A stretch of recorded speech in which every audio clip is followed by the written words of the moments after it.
winning, multiple victories in a row, nevertheless struggling to win one game. So, no, they're not going to. I think Dallas finishes 4-12, in fact. I don't think they're going to win another game. As far as who I think is going to win, well, you know what, I might agree with Josh and Nelly that the Eagles are probably the better team. However, when I look at the schedule, I happen to think the schedule favors the Redskins more than anybody at this stage. I think the Redskins will win this week at home versus the Bills. They've played at home. They've played well at home. I don't like the Eagles' chances to beat the Cardinals this week. I don't like the Giants' chances to beat Carolina this week, which then leads you into 2 weeks where the Redskins just got to win a game and they got to play Dallas. So my feeling is that the Redskins are going to take the NFC East. Well, I'm going to go ahead and go with something a little different here. I actually believe that the New York Giants, they're going to win the division. I know I may sound like I'm smoking crack here or what have you, but the New York Giants could beat the Carolina Panthers Sunday. Carolina, they just seem way too full of themselves, and the time is right for an upset. Because if they don't, they're going 16-0. And we all know what happens when the New York Giants do find their way into the playoffs. Sure, that game in Minnesota may be asking a little too much, but hey, I think Eli Manning in a one-off elimination situation, who better than him? So I'm going to go ahead and put my money on the Giants until Philadelphia or Washington knocks them off. You don't think Josh Norman might shut down OBJ? He sent it to, I think, 5 other elite receivers this year for a total of like 89 yards over those 5 games. I think you got to worry more about the Carolina Panthers' pass rush destroying Eli Manning and that offensive line. Even before OBJ being shut down. I don't think that Eli Manning is one of those wide receivers. I mean, Odell Beckham Jr. is a wide receiver that doesn't get shut down. Although I do believe that Josh Norman will be able to slow him down and keep him away from those big, gigantic plays that he had against Miami. I do think Beckham will be able to get his share in also. It's going to be fun to watch those two get it on Sunday. I'll say that much. You got to be honest, though, that you got to factor in the thing with the Giants that they could get brisked. So, Britt, yeah. So I forgot about the brisk kiss of death. Yeah, you got to take that into consideration for sure. All bets are off then. Yeah, anything could happen at that point. Josh brings up a great point. The brisk kiss of death is alive and well. Oh, my God. Oh, man. I should bet that way. I'd be rich. Yeah. Oh, yeah, most definitely. I hear it has a 96% kill rate according to Kurt here. 96.8 to be accurate, but, it's not an absolute, but it definitely is something to consider. Before we move on here to our recaps here, we're going to do something a little different here. We're going do we have Matt Dulcan here with us? We're going to pull him in a little early tonight. Yeah. Oh, I may have muted him. Let me see if this is him. Matt, is that you? What's up, guys? How's it going? Oh, hey, man. It's good to see you, man. How you feeling over there? I'm doing great. How is it? It's great to have you here. Let me go ahead and get your introduction here. I want everybody to get their pens and paper out because you know what time it is. It's time for you to make some money with my main man, our resident Twitter fantasy sports guru, Matt Dulcan. Me, I'm not the guy you want to talk to about making money. I'm just in the way. So I'm going to go ahead and step back and let my main man do what he do. And without further ado, here's the man of the hour, Matt Dulcan. Make us some money, Matt. Take it away. All right, let's get right into it. I got some great plays this week. I'm going to help you just start out your cash game lineups. That's how we're going to do it today. We're going to start with 2 great value running backs. TJ Yeldon, knee sprain. He's not looking good this week. The Jaguars signed Jonas Gray off the Dolphins practice squad, so that pretty much shows you Yeldon's not going to be there. After Yeldon went out last week, Denard Robinson got every single snap, all the carries, a ton of work. He's only 6,300 on FanDuel, and that's a workhorse. Facing Atlanta, one of the worst defenses with the most running back touchdowns scored against. Also, you look at the team total, 26 points. That's beautiful. And with the amount of volume this guy is going to get, he has a great chance of getting in the end zone. So that's a guy, at that 6,300 price on FanDuel, 4,600 on DraftKings, you're going to want to just lock that guy in. The next guy you're going to want to just lock in to, secure some value at the running back spot so you can move up and pay up for those, high-end wide receivers like some you were talking about earlier. I heard you talking about Odell Beckham. You're going to want to go with David Johnson at Philadelphia, another great value, $6,500 on FanDuel, $5,700 on DraftKings. Another team, the implied team total is a beautiful thing, 27, very high. I think this has got to be the David Johnson week. He got stopped on the 1-yard line last week, and that would have been the explosion. But I think this week is coming. He's a workhorse back in the top 3 offense in the NFL. This is the week. He's going to get 100 yards. He's going to get the touchdown. This is the payoff. You know, Philadelphia has allowed at least 100 yards rushing in 4 straight games, including Doug Martin, 235 yards, complete annihilation. Also, you know, the Cardinals are favorites, so that puts them in a good spot to, you know, have a lot of running game work and kill the clock. We know Bruce Arians likes to, you know, light it up, but either way, David Johnson is great in the pass game. Just lock those 2 guys in on your cash games and move on this week. You know, that's how strongly I feel. At those prices, they're both going to be seeing over 25 touches. Lock them in. Next, a guy who has not been performing well. Julio Jones at Jacksonville. He's an Indiana Jones play this week. I know that's surprising, but with how he's been producing on his salary, you haven't been getting what you need. But the salary has come down. So I think this is a great week to go all in on him in tournaments. He's facing Devon Howe. He's definitely burnable. He's Pro Football Focus has a good 16-point advantage over here on the grades.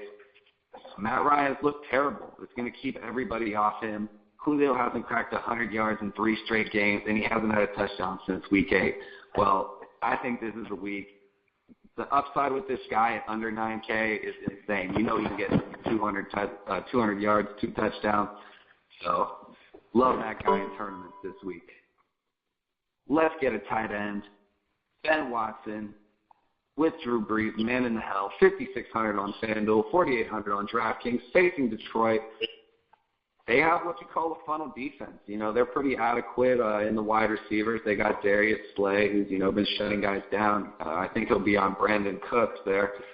So, you know, they're really weak against the tight end, you know, and if you can't go on the outside, you go to the inside, you know, where they're vulnerable. It just funnels the targets right there. He's seen wide receiver 1 targets in the last 3 games with 9, 8, and 11. I mean, he's only capitalized on more than 50% just once, but I think he's going to involve really heavily in the game plan this week. He's definitely one of Drew Brees' favorite targets. And look at that over-under. Boom, baby. 50.5. That's going to be a shootout. Ooh, I look forward to it here. You got any fantasy-related questions over there from Matt over there, Kurt? No, but I liked talking up Denard Robinson there. I got a big matchup in the Lunatics League, great name, this week. I'm playing my evil nemesis, Duck, the Mighty Ducks, and I snagged Denard Robinson, and I'm hoping he produces just like he's saying there. Oh, yeah. Rolling the dice. I'd put him right in your starting lineup this week in the playoffs. You know, he's going to go off. He's going to have a big week. Yeah, I wanted to drop some Bryce Brown love here, but, you know, I checked over on FanDuel, and they don't even have him in the player pool. Oh, dang. So he up there on 0 then, huh, Matt? That's kind of hard. Hey, he should be 3,500 over there. I was looking for that value. You couldn't even find him there. You got any questions over there, Sandman? You can. Oh, I need Matt bad this week. I'm in my semifinals matchup, Matt. By the way, how are you tonight, the Sandman? What's up, bud? Good luck, man. That's the way to be in the playoffs and the money. Yeah, here's my problem. I got Jonathan Stewart. You know, obviously, they announced he's not playing. So what running back would I have the best chance of picking up from Carolina to play this week? You know, the 2 guys I talked about, Bryce Brown and Denard Robinson. Are those guys available? I mean, Bryce Brown, you know, the news came out a little late. Some people were still on DeJuan Harris. They might not know. It's still kind of early in the week. Do you know if he's coming in your league? Yeah, actually, I put a claim in on Bryce. I also wanted to know which running back I should put a claim on for Carolina will probably get the most carries in replacing Jonathan Stewart. You know, that's not a situation I don't think you're going to want to go towards, to be honest, because even when Jonathan Stewart was on the field, you know, you saw Tolbert get a lot of work, even in the red zone sometimes. Cam's running it a lot. I mean, if you had to pick a guy, it would be Fozzie Whitaker. That's a great football name, by the way. But that's the guy who's projected to be, you know, the first two-down back. But, you know, I could really see them spreading it out, getting some work to their rookie there, too. Okay, thank you. I have to have a backup because I'm 3 on the claim list. So, you know, somebody might grab Bryce Brown before I do, so I got to have somebody else to back it up with Stewart down. But I appreciate the advice. Yes, sir. All right, now we bring it over here to Josh here. What you got over there, Josh? Anything on your mind? Matt, you got any good defensive plays this week? Oh, man. This is a week, you know, you want to pay up on the defensive end. Seattle Seahawks facing Cleveland. I played the 49er defense in every single contest last week, and they got me like 12 points, even though, you know, a ton of points were scored. Because what does Johnny Manziel do? He runs around until he gets sacked, and he turns the ball over. That's exactly what you want. Yeah. And then you have, you know, the Seattle Seahawks defense, which is just incredibly imposing.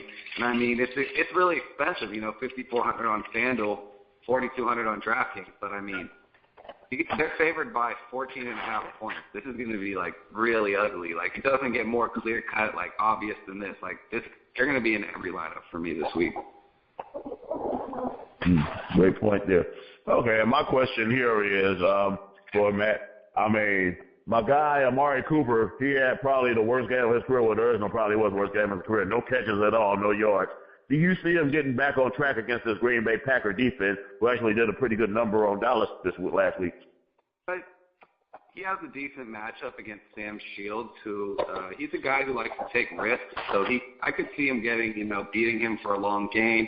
Yeah, eight targets last week, no catches. That shows the Denver defense. You know, Amari Cooper's a beast. He can separate from the best of them. So they're just really locked in on the defensive end over there. I definitely think he'll have a good bounce back this week. Yeah, you have him going against Sam Shields, and then you have Crabtree with actually a little bit better matchup against Demarius Randall this week. He's got a little 2-inch height advantage, but I think he's a little more beatable than the other guy over there. But, I think Amari Cooper's going to have a nice week. Okay, well, I'm hoping so there, Matt. So before we let you go here, tell all the people where they can find all your work at.